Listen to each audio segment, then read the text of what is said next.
हमारे शरीर में मस्तिष्क है, हृदय है और इंद्रियां हैं।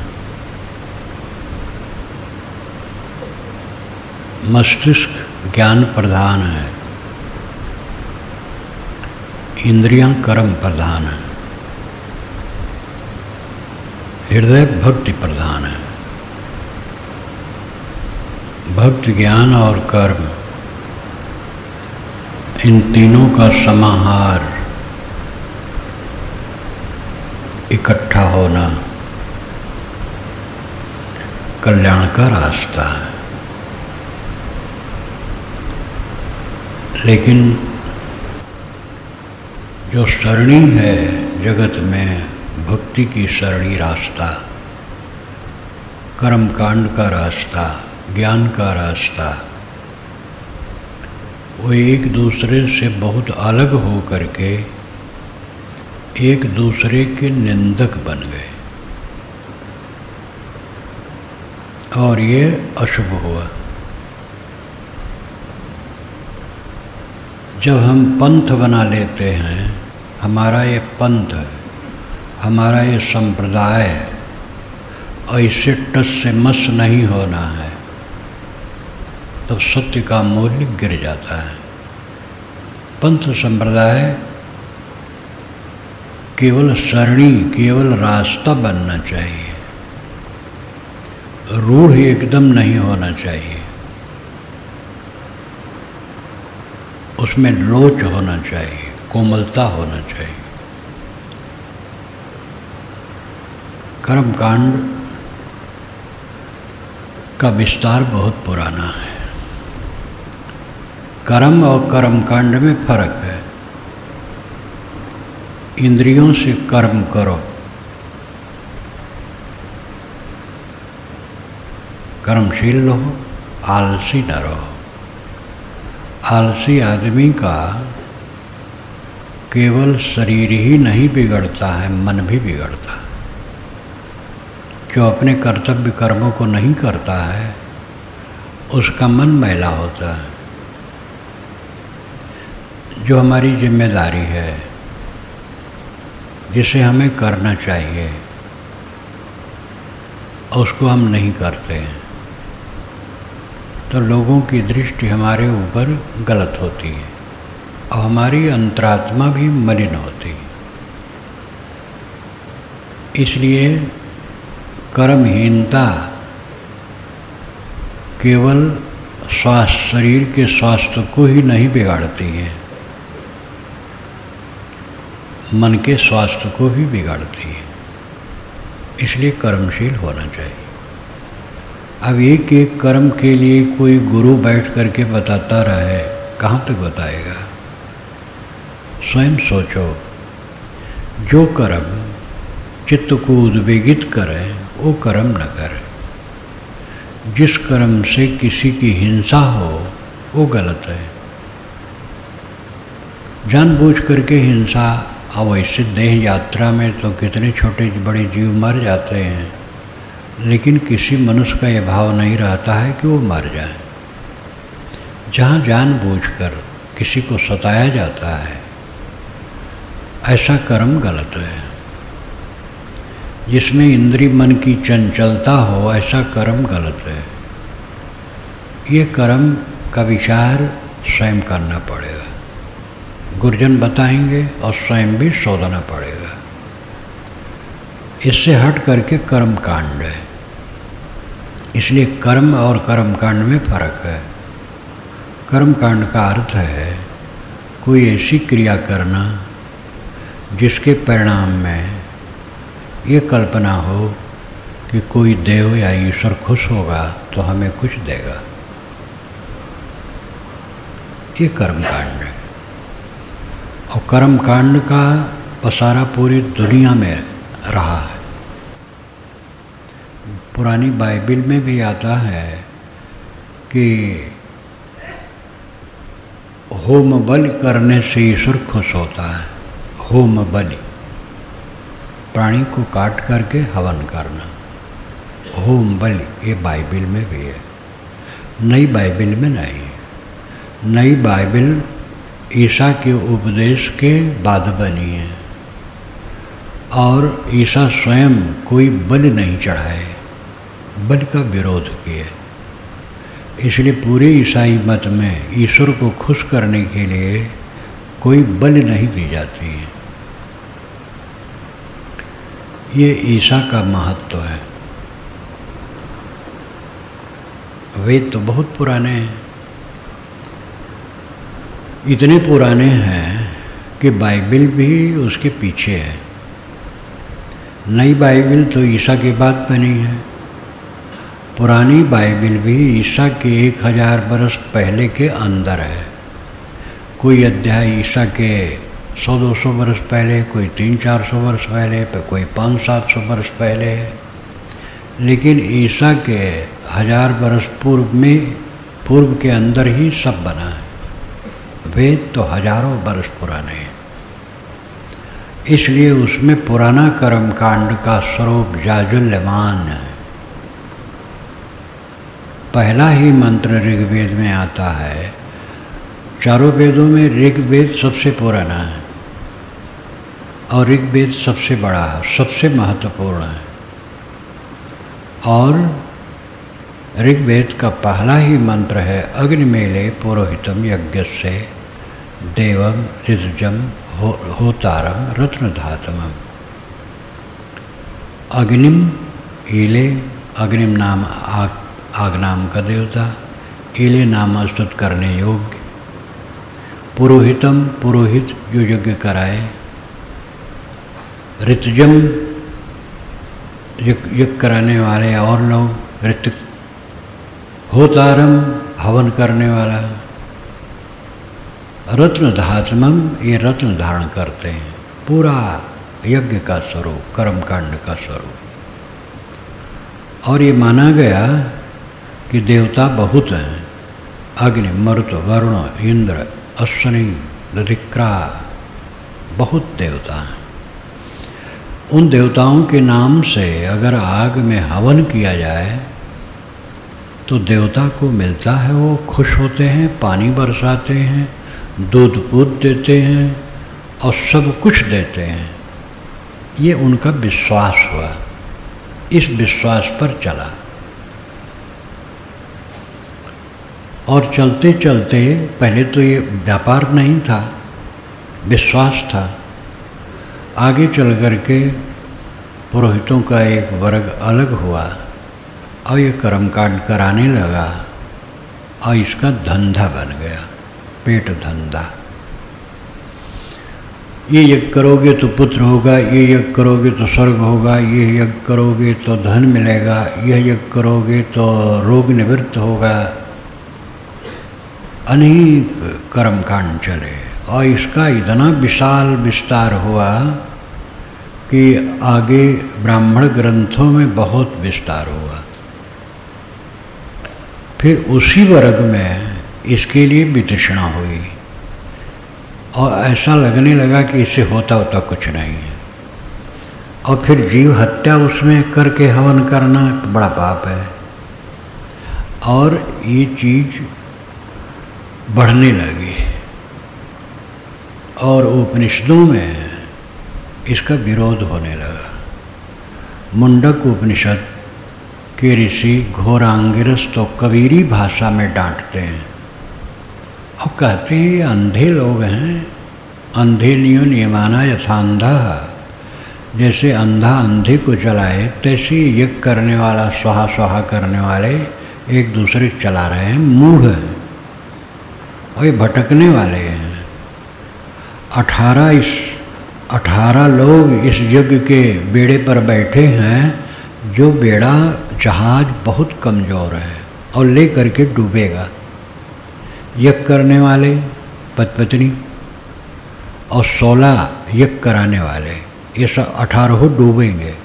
पर्यंत मूढ़ा अंधे नियम माना जथान, ये मूर्ख अंधे अंधे को चला रहे हैं। छांदोग्य उपनिषद में सौगात है, एक कुत्ता दूसरे कुत्ते की पूंछ मुंह में ले करके घूम रहे हैं। ओम हमें भोजन दो, ओम हमें पानी दो, ओम हमें ये दो। ये मजाक उड़ाया गया है यज्ञ करने वालों का। ऋषियों ने मजाक उड़ाया, आत्मज्ञान पर जोर दिया। आगे चल करके भागवत संप्रदाय उदय हुआ धीरे धीरे, और इसको आप महाभारत में पढ़ेंगे, महाभारत मीमांसा में। भागवत संप्रदाय पारसी परंपरा से काफ़ी प्रभावित है। वहाँ पर आता है, नारद जाते हैं स्वद्वीप ईरान है, और वहाँ के लोग सब सफ़ेद सफ़ेद उज्जवल होते हैं, और उज्जवल वस्त्र पहन करके नारायण की उपासना करते हैं। ईरान के लोग सफ़ेद रंग के होते हैं, और पारसी लोग सफ़ेद कपड़ा पहन करके उपासना आज भी करते हैं। ईरान में तो रह नहीं गए, भारत में। तो नारायण की उपासना चली भारत में, जिसमें कि यज्ञ वज्ञ नहीं, हवन तर्पण और किसी की हिंसा नहीं, भगवान की उपासना। और यह चली, और भागवत संप्रदाय एक समृद्ध संप्रदाय हो गया। और महाभारत में इनका बहुत हस्तक्षेप है, बहुत इनकी मिलावट है। भागवतों ने कहा, नारायण के भक्तों ने, कि भाई यज्ञ की निंदा नहीं करनी चाहिए। वो वेद मानते थे, तो कहे वेद की निंदा नहीं करनी चाहिए। एक हिंसा होती है, उसी को लेके पूरे यज्ञ की निंदा करना ठीक नहीं है। यज्ञ करे लेकिन हिंसा न करे। और इसकी भी अनेक कहानियाँ बनाई गई महाभारत में, और हिंसा से रहित यज्ञ करने की प्रतिष्ठा की गई। इस प्रकार यज्ञ का महत्व घटाया गया, लेकिन यज्ञ का खंडन भागवतों ने नहीं किया। बुद्ध महावीर ये दोनों स्वतंत्र प्रज्ञा के पुरुष थे। कहे कि वेद ठीक है, काम की चीज़ है। बुद्ध को तो वेदगु कहा गया है, वेद बौद्ध ग्रंथों में वेदगु हैं, यानी वेद के ज्ञाता हैं। परंतु वे वेद को प्रमाण नहीं मानते थे कि चाहे जो लिखा है प्रमाण मान लें। हिंसा का सीधा विरोध, यज्ञ का सीधा विरोध। तो इसमें भागवतों ने भी विरोध किया, लेकिन खुल के नहीं किया। भागवत लोग हवन नहीं करते थे, भगवान की भक्ति, सदाचार। इस प्रकार कर्मकांड ठंडा हुआ और भक्ति बढ़ी। भागवत में, महाभारत में, रामायण थोड़े में है, कुछ अध्यायों में, और पूरी रामायण है, और सब बता दिया गया शुरू से आखिर तक।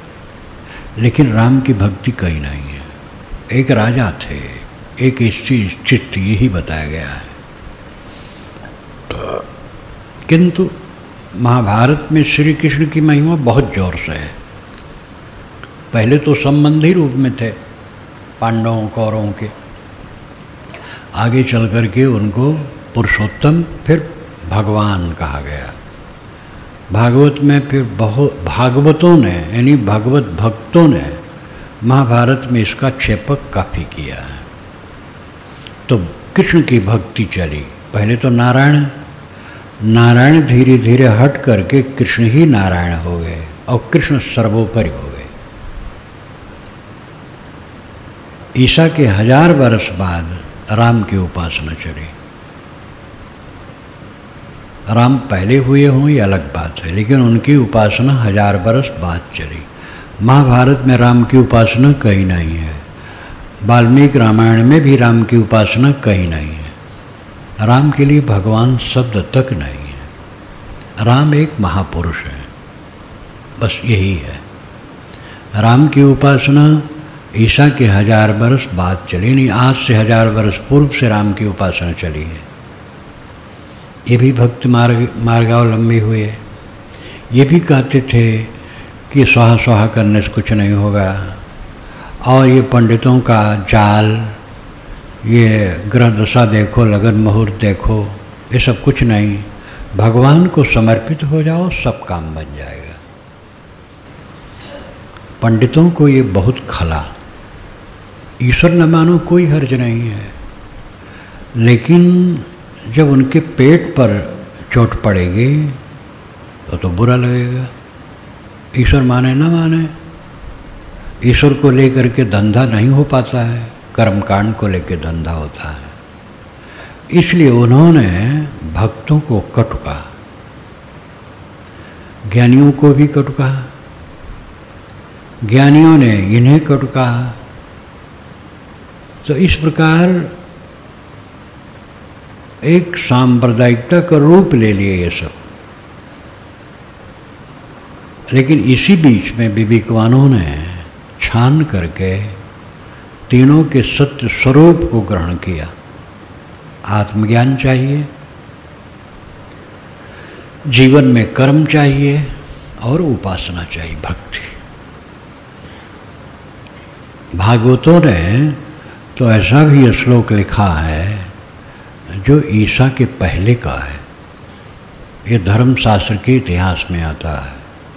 वेदैर्विहीनाश्च पठन्ति शास्त्रम, शास्त्रेण हीनाश्च पुराण पाठा, पुराणहीना कृष्णो भवन्ति, भ्रष्टास्ततो भागवता भवन्ति। वेदैर्विहीनाश्च पठन्ति शास्त्रा, जो वेद से विहीन हैं, वेद नहीं पढ़ पाते, नहीं समझ पाते, वो शास्त्र पढ़ते हैं। और जो शास्त्र भी नहीं पढ़ पाते वो पुराण पढ़ते हैं। और जो पुराण भी नहीं पढ़ पाते हैं वो खेती करते हैं। और जिनकी बुद्धि भ्रष्ट हो गई है वो भगवान के भगत हो जाते हैं। ये कर्मकांडी पंडितों ने लिखा, जो भगवान के भक्त हैं सबसे भ्रष्ट बुद्धि वाले हैं, ऐसा पंडितों ने लिखा। तो ये उदारता से नहीं है, समीक्षात्मक नहीं है, सांप्रदायिकता से। मैंने कल कहा ही था, मंडन मिश्र ने शंकराचार्य को जो आंगन में आते देखा तो कहा, कुतुमुंडी, ये मुड़िया कहाँ से आ गया? मुड़िया कर्मकांड का विरोधी और मंडन मिश्र कर्मकांडी। तो ज्ञानियों का विरोध, भक्तों का विरोध, कर्मकांडियों का विरोध, ये विरोधा विरोधी काम में तीनों की स्थिति खराब कर दी गई। लेकिन तथ्य यह है कि कर्म कांड कर्म नहीं है और कर्म कर्म कांड नहीं है। कर्म तो है उठे सुबह, पहले तो अपने शरीर की शुद्धि करो, झाड़ू लगाओ, पोछा लगाओ, सफाई करो, जो जैसे करने योग्य सफाई उसकी सफाई करो, और फिर अपने अपने काम में लगो। पूजा उपासना करो, इसकी ज़रूरत है, लेकिन फिर अपने कामों में लगो। खेत गोड़ो, ऑफिस का काम करो, कारखाने का काम करो, जो जहाँ जिनकी ड्यूटी है उसको ठीक से करो। ये कर्म है। लेकिन केवल कर्म में न लगे रहो, भक्ति भी करो, उपासना भी करो। अकेले में बैठो और जिसको इष्ट मानते हो उसका ध्यान करो, उसमें मन लगाओ। आत्मज्ञानी है तो बाहर कहीं मन नहीं लगाना है, अपने मन को मार देना। सबका अभाव, जो सर्वोच्च साधना है वो है सबका अभाव। सब अभाव करी आप रही, यह जो जाने न पाए। सबका अभाव करके अपने आप रह जाना चाहिए। ये बात जो नहीं जानता है उसको क्या कहा जाए। ये विशाल साहब की वाणी है। अंतिम स्थिति क्या है? सब अभाव करके अपने आप रह जाना, यानी संकल्पों का त्याग करके शांत हो जाना। संकल्पों में संसार है, संकल्प शांत हुआ, संसार शांत हुआ, कुछ लेना देना नहीं है। न किसी देवता, न देवी, न ईश्वर, न अलग से परमात्मा, कुछ नहीं। न अलग से वैकुंठ मोक्षधाम, कुछ नहीं। संकल्प ही संसार है। संकल्प शांत हो गया, फिर स्वर्ग है, मोक्ष है, कल्याण है। स्वर्ग कहीं बाहर है, मोक्ष कहीं बाहर है। ये मन बांधता है, मन शांत हो गया, संसार शांत हो गया। संसार शांत हो गया, अपने आप मंगलमय।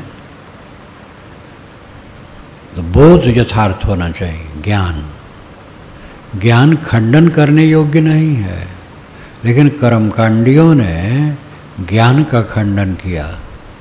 आप लोगों में से बहुत लोग जानते होंगे इस्कान वालों को।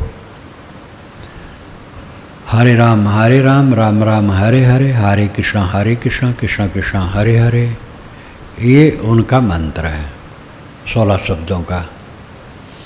और इसके चलाने वाले चैतन्य महाप्रभु हुए हैं बंगाल में, नदिया जिला में, और उन्होंने आंदोलन किया कृष्णोपासना में, और नाचते थे, गाते थे, कीर्तन करते थे। उसी परंपरा में अभी इस 20वीं शताब्दी में प्रभुपाद जी महाराज हुए बंगाल के थे, और अपने गृहस्थी कार्यक्रम में रत थे, लेकिन फिर उससे विरत होकर के वे साधु हो गए और इसी मार्ग में आ गए, और वे विदेश में बहुत काम किए। तो ये आंदोलन विश्वव्यापी हो गया। अमेरिका में तो इतना ईसाई लोग घबरा गए, क्योंकि उन्हीं अंग्रेज़ों को, गोरी चमड़े वालों को इन्होंने बदला, और वे नाचने लगे हरे राम हरे कृष्णा कह करके। कलकत्ता में इनके आश्रम में ही मैंने देखा और सुना। और शुद्ध शाकाहारी, लहसुन प्याज तक नहीं खाना, इतना उन्होंने बदला। प्रभुपाद जी के प्रभाव से ये आंदोलन विश्वव्यापी हुआ। प्रभुपाद जी का भाषण मैंने कलकत्ता के अलीपुर में सुना है। किंकर जी का पहले भाषण वहीं हुआ कई दिन। अंतिम दिन प्रभुपाद जी का हुआ। तो प्रभुपाद जी जब बैठे बोलने के लिए, बूढ़े थे उस समय, पहले तो कीर्तन हुआ, उनके शिष्य सब नाचते थे और हरे कृष्णा उसे मत वाले हो गए, सब ठंड हुआ। तो प्रभुपाद जी तो बैठे थे, बूढ़े थे। उन्होंने कहा ज्ञानी पागल होता है पागल, पागल होता है पागल। ये पहला वाक्य था। ज्ञान क्या है? जो अपने से अलग छोड़ के अपने आप रह जाओ, बस यही ज्ञान है। तो अब बात तो ही ज्ञानी का आप कहे। पहले ज्ञानी को उन्होंने पागल कहा, तब कहा ज्ञान का है। ज्ञान है जो अपने से अलग छोड़ के अपने आप रह जाओ, बस यही ज्ञान है। अब ज्ञानी की बात पूरा कह दिए, लेकिन ज्ञानी को पागल कहे, क्योंकि उनको लगता है कि ये नाचते नहीं हैं, ये कृष्ण को नहीं पाना चाहते हैं, इसलिए पागल कहा।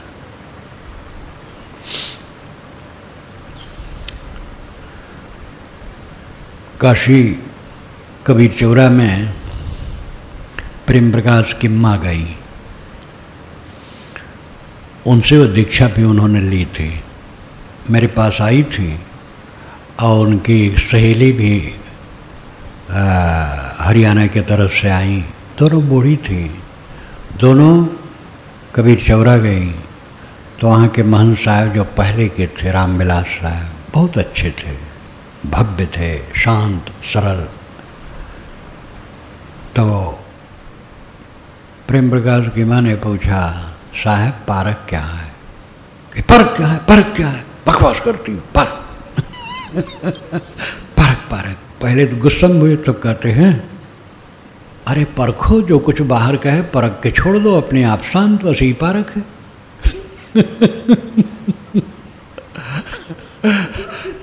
पारखी लोग चिढ़ाते थे तो साहब चिढ़ जाते थे। पारखी लोग लठ मार भाषण करते थे, इसलिए वो चिढ़े रहते थे। जब मैं उनके पास आने जाने लगा तो धीरे धीरे उनकी बड़ी कृपा हुई। मेरे ऊपर तो इतना इतनी कृपा उनकी कि हद।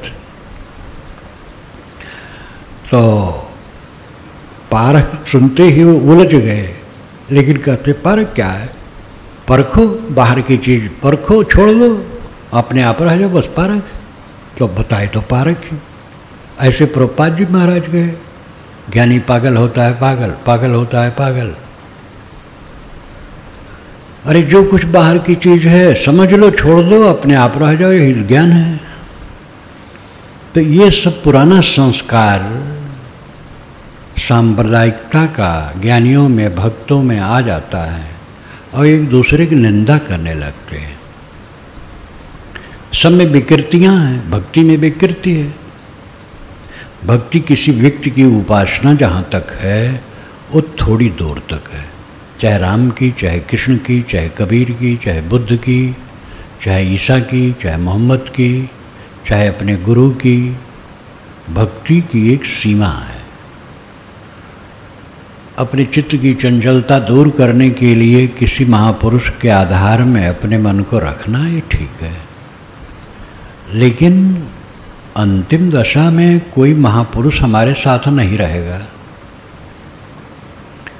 कबीर साहब क्या हमारी स्वरूप स्थिति में रहेंगे? तो अंतिम दशा तो असंग है, अकेला है, कैवल्य है। इसलिए वहाँ सबका विसर्जन है। लेकिन भक्ति के बिना वहाँ नहीं पहुँच सकते हैं। भक्ति चाहिए, किसी का आधार चाहिए। अब गुरु वह है जो ये बताए कि तू अपने में स्थित हो, जो तू चाहे मुझको छाड़ सकल की आस, मुझे ही ऐसा हुए रहो, सब सुख तेरे पास। साहब कहते जो मुझे चाहते हो तो सबकी आशा छोड़ करके अपने आप में निष्काम शांत हो जाओ। ये नहीं कहते हैं कि हमारे में आ जाओ। अब भक्ति पागलपन बढ़ता है तो यही कहा जाता है। भागवत पंडित जिसका साप्ताहिक कथा कहते हैं, इतनी भावुकता से लेखक ने लिखा है।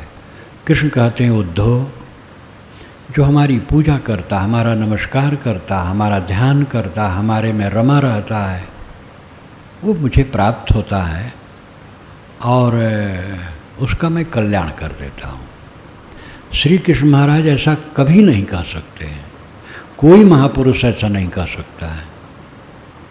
एक महापुरुष के लिए नहीं, दुनिया के सारे महापुरुषों के लिए उनके भक्तों ने ऐसा ऐसा उनसे कहलवाया है जो कभी कह नहीं सकते थे। तो भक्ति का पागलपन जब बढ़ता है तो सत्य दूर हो जाता है, और ज्ञान का जोश बढ़ता है तो भक्ति ठंडी हो जाती है,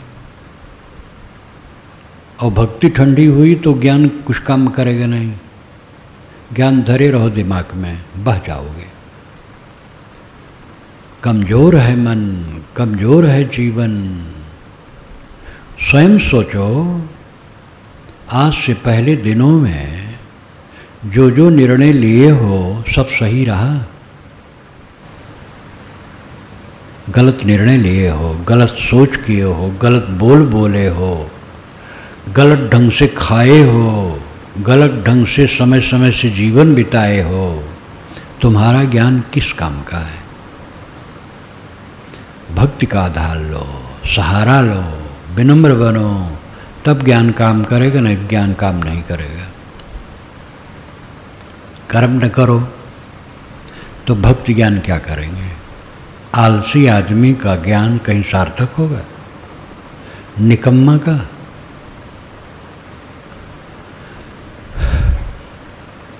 ज्ञानियों का यही पागलपन बढ़ा, हाथ हिलाओ ना।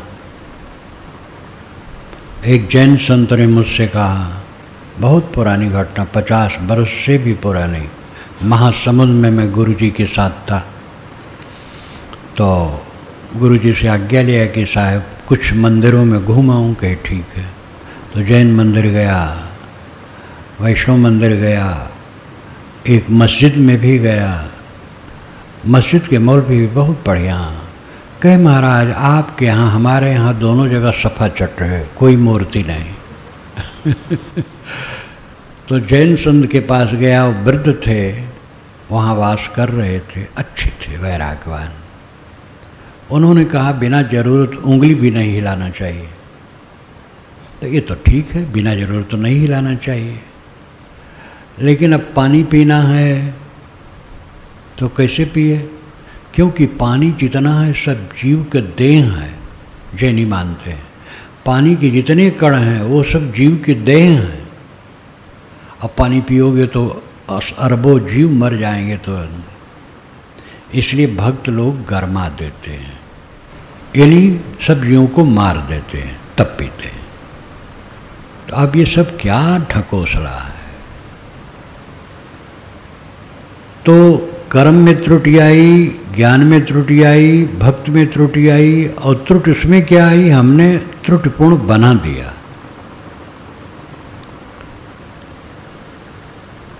एक सरदार जी रिसर्च कर रहे थे, उसमें कबीर साहब को लिए थे, मेरे पास आए थे, दिल्ली के थे, बनारस यूनिवर्सिटी गए थे, तो वहाँ से लोगों ने मेरे पास भी भेजा, उनसे भी मिलो। ये है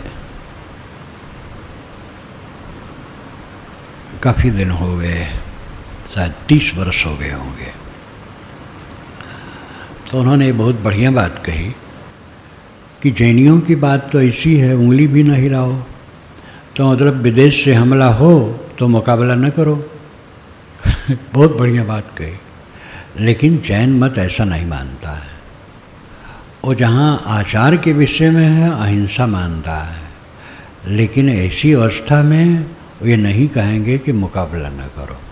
हाँ, अतिवाद है। अहिंसा के विषय में जैन में अतिवाद है, तपस्या के विषय में अतिवाद है।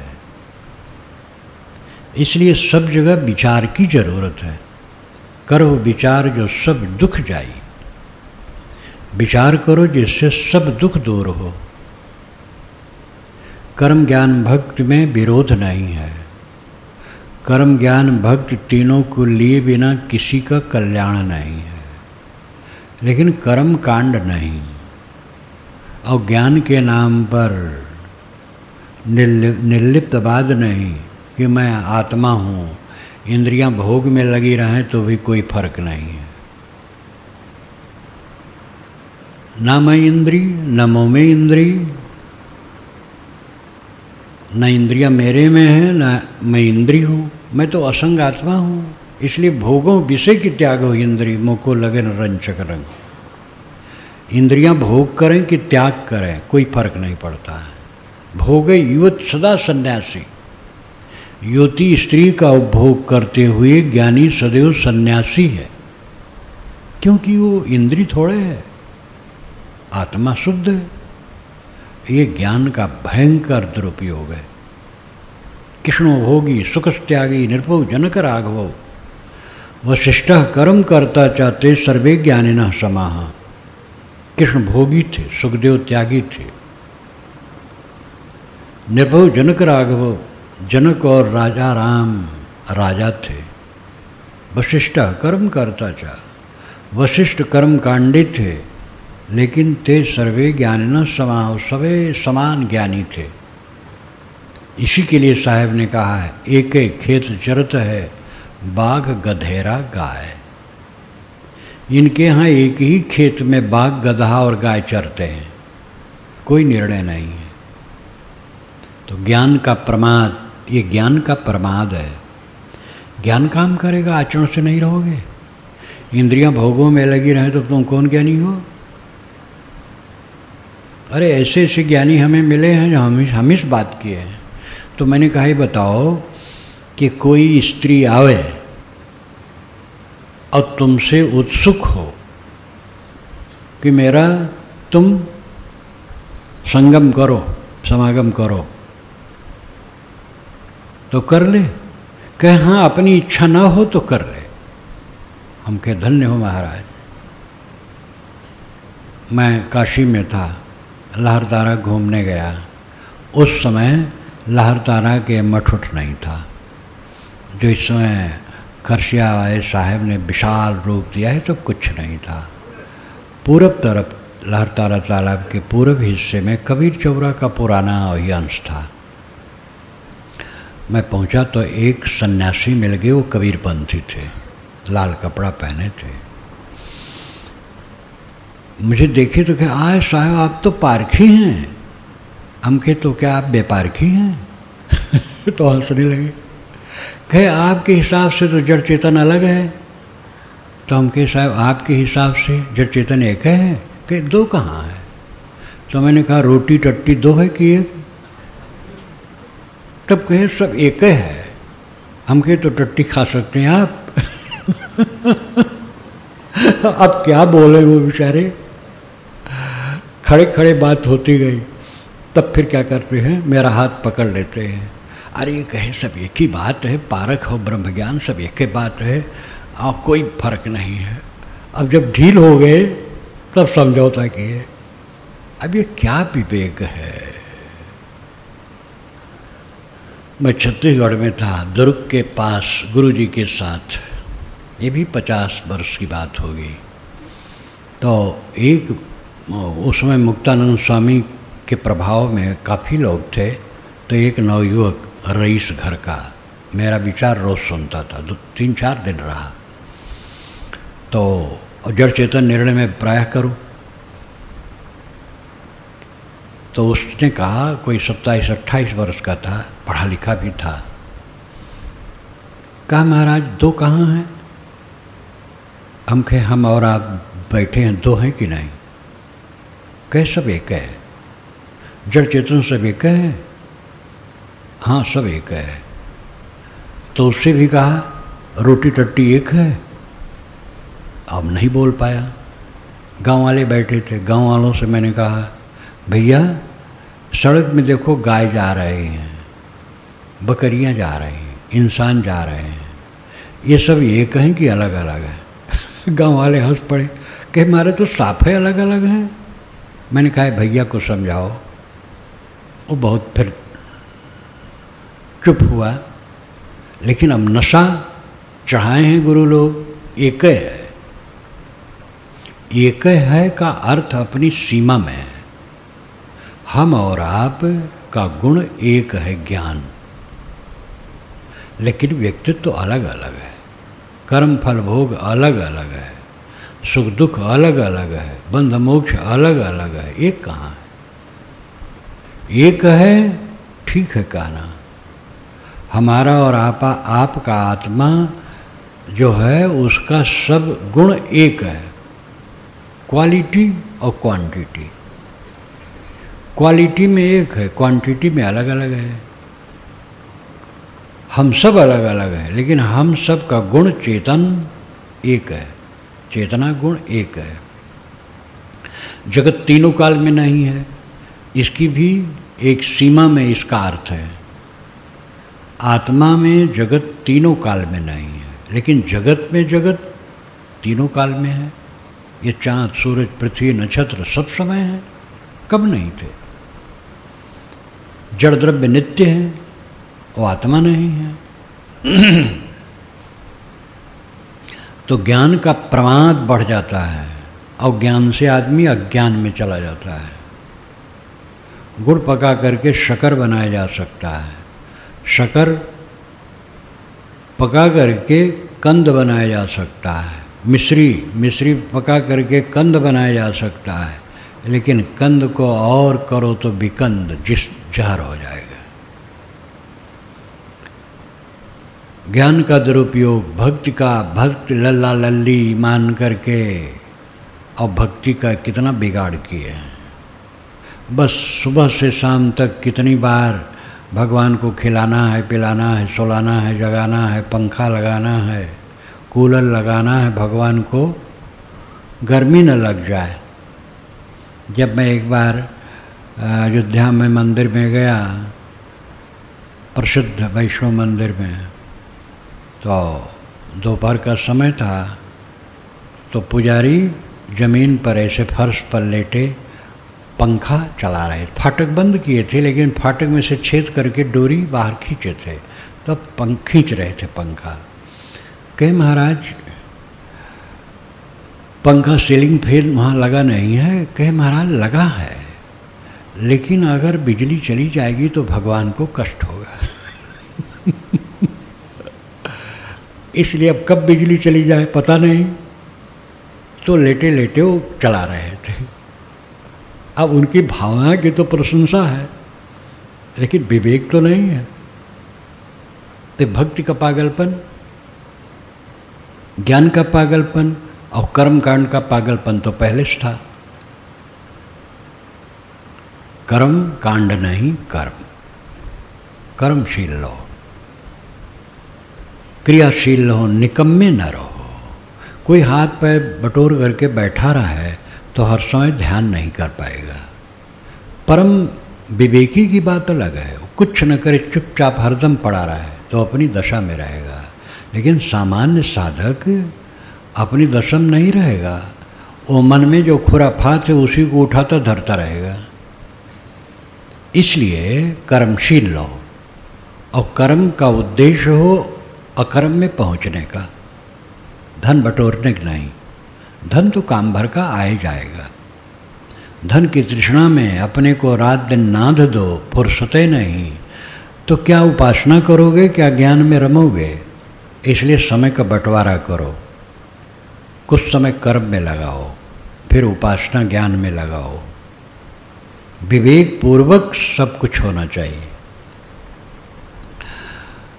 अधिक कर्मशील होना नुकसानदेह है। अधिक कोई विशेष समय की बात अलग है, जैसे कि कार्तिक में किसान लोग रात में भी कम सो पाते हैं।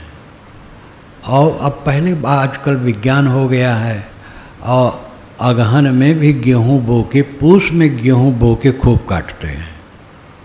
लेकिन पहले कहावत ही थी, सावन सावा अगहन चवा, जितने बोवे उतने भवा। क्योंकि टाइम बीत गया। लेकिन आज पुस्तक में गेहूं बो के काटते हैं तो वो बात अलग है। लेकिन किसानी का खास काम हो, जिसमें रात दिन लोग लगे रहते हैं, उस समय ठीक है। दुकानदारों की बात है, समय है ऐसा, ये लगन का समय और समय है तो खूब। दुकानदार ये भी कहते हैं, महाराज क्या कहूँ, टिफ़िन रखा है लेकिन खाने की फुर्सत नहीं मिली। मतलब है कि इतना काम, इतने ग्राहक आते हैं, तो कुछ समय के लिए बहुत व्यस्त रहना भी बुरा नहीं। लेकिन 12 महीने को बहुत व्यस्त रहेगा कर्म में, तो कब वो ध्यान करेगा, कब अध्ययन करेगा, कब सत्संग करेगा। और बहुत व्यस्त सब समय रहने का मतलब यही तृष्णा बहुत है, बहुत पैसा चाहते हो, और बहुत पैसा फिर तुम्हें दुख देगा और कुछ नहीं देगा। इसलिए अपने कर्म में बंटवारा करो, समय निकालो, कर्मशील रहो और अकर्म बनो, क्रिया छोड़ करके शांत हो जाओ। गीता के इस मंत्र के अंश का बड़ा मजाक समय समय से उड़ाया गया है। कर्मण्येवाधिकारस्तु मा फलेषु कदाचन, इसका बड़ा मजाक उड़ाया गया है। मजाक उड़ाने वाले विद्वान थे, साधक नहीं थे।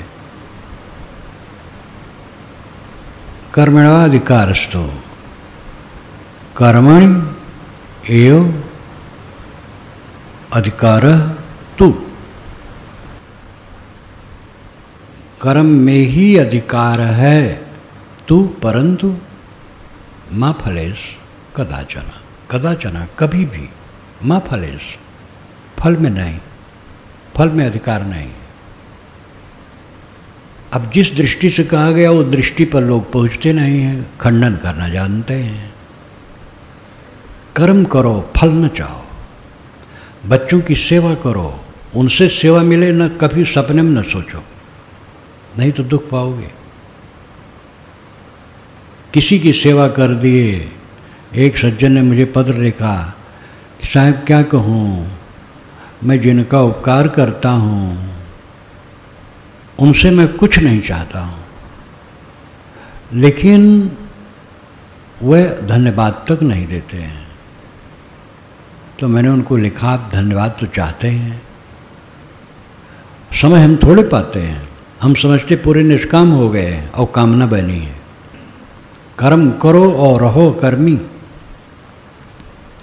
फल न चाहो। कर्म करो, फल तो अपने आप आएगा। एक पेड़ लगाए, मार बेताबी है, इसमें फल आएगा, खाऊंगा, सूख गया तो रोगे। फल खाते हैं, बिना पेड़ लगाए खाते हैं। हम भी पेड़ लगा दें और अगर इसमें फल आएंगे तो हम खाएंगे, दूसरे खाएंगे। समभाव से रहो। बेताब होगे, किसी के लिए तकलीफ होगी। कर्म करो और कर्म के लिए, कर्म फल के लिए लालसा न रखो। सबको कर्मशील होना चाहिए, अपनी अपनी श्रेणी मर्यादा के अनुसार कर्मशील होना चाहिए। कर्म कांड में नहीं पड़ना चाहिए। कर्म कांड तो उलझन है। ये जो हवन तर्पण का धंधा रहा है, इतना व्यापक रहा है और बहुत पुरा काल में एक वैदिक विद्वान ने लिखा है कि हम अनुमान करते हैं कि आदमी तो विवेकवान उतना होता नहीं है और समझता है कोई देव होगा, तो अपने खाद्य पदार्थों में से निकाल करके उसके नाम से अलग रखा। तो देखा कि कीड़े खा गए, पक्षी खा गए, जानवर खा गए, तो लगा देवता को मिला नहीं है। धीरे धीरे उसको सूझ हुई, आग में रखा तो जल गया, सुगंधी ऊपर उड़ी तो लगा देवता पा गए। इसी आधार पर धीरे धीरे आग में हवन करने की प्रक्रिया शुरू हुई। ये अंधविश्वास था, लेकिन सरल हृदय से था, छल कपट नहीं था। जब ये धंधा बना पुरोहितों का, तब छल कपट शुरू हो गया और बढ़ते बढ़ते बहुत बढ़ गया। फिर उसका पतन भी हुआ और ज्ञान भक्ति की तरफ इंसान चला। अब त्रुटियां सब में आई, ज्ञान में भी त्रुटियां आई, भक्ति में भी आई और कर्मकांड में भी आई। विवेकवान सबको शुद्ध करके लेते हैं, कर्मकांड नहीं, कर्म। कर्मशील रहो, कर्मकांड में न उलझो। ज्ञान शुद्ध है, प्रकृत पुरुष का विवेक, आत्मा अनात्मा का विवेक, ये असली ज्ञान है। अनाथ पदार्थों का मोह छोड़ करके अपने आप में शांत हो जाओ, ये ज्ञान का मतलब है। भक्ति जिसके आधार में कल्याण संभव है, उस महापुरुष के पर समर्पण भाव, उनसे प्रेरणा लो। श्रद्धेय की भी कसौटी है कि वो पवित्र हो, यथार्थ ज्ञानी हो और पवित्र रहने के हो और उनके प्रति समर्पण भाव। फिर उनके उपदेशों के अनुसार अपने आत्मा के प्रति भक्ति। कहीं हम चलते हैं रास्ते में, रात है, किसी से पूछते हैं अमुक गांव हम जा रहे हैं भैया, कहाँ है? वो कहता देखो आगे 1 किलोमीटर पर सुनसान है, यहाँ से वहाँ तक प्रकाश चलता है, थोड़ा थोड़ा दिखाई देता है, वही वो गांव है। तो हम प्रकाश देखते देखते वहाँ पहुँचते हैं। जब वहाँ पहुँचते हैं तब प्रकाश नहीं देखते, प्रकाश में देखते हैं। अगर वहाँ पहुँचे और गैस को देखते खड़े रहें तो पागल हैं। प्रकाश में जो लोग हैं जिनसे हम मिलने गए हैं उनको देखें। गुरु प्रकाश हैं, उनको देख के उनके पास जाते हैं लोग और उनकी सेवा भक्ति आज्ञाकारिता में रहते हैं। लेकिन अंत में गुरु के उपदेश में देखो, गुरु बताते क्या हैं। जो बताते हैं उसमें ठहरो, सदगुरु ने क्या कहा, जो तू चाहे मुझको छाड़ सकल की आस। अगर तुम मुझे चाहते हो तो सबकी कामना छोड़ दो और मुझे ही ऐसा हुए रहो जैसे मैं निष्काम हूँ, तुम भी निष्काम हो जाओ, तो सब सुख तेरे पास। असली गुरु ये बताता है, ये नहीं बताता है कि हमारी देह की खाली उपासना करते रहो। तो भक्ति, ज्ञान और कर्म। कर्म है गलत काम छोड़ देना, अच्छा काम करना। गलत काम कौन है? जिससे इंद्रिय और मन चंचल हो और दूसरों को तकलीफ हो, वो गलत काम है। ये उसका मापदंड है। अपना मन, अपनी इंद्रियां जिन कर्मों से चंचल हो जाएं वो गलत है, और दूसरों को तकलीफ मिले वो गलत है। ऐसा काम न करो। समाज सेवा, शरीर रक्षा, ये सब के लिए कर्म करो, लेकिन हर जगह गुरु छड़ी लेके नहीं खड़ा रहेगा। स्वयं विवेक करो, अपने को कर्मों में उलझाओ ना। भक्ति पथ पर चलो और अंतिम फल ज्ञान है, आत्मज्ञान, आत्म तृप्ति। मस्तिष्क ज्ञान प्रधान है, हृदय भक्ति प्रधान है और इंद्रियां कर्म प्रधान है। तीनों हमारे शरीर में हैं और इन तीनों का विकास ज्ञान, भक्ति, कर्म का जीवन का विकास है। अगर आदमी पवित्र कर्म करेगा तो चित्त शुद्ध होगा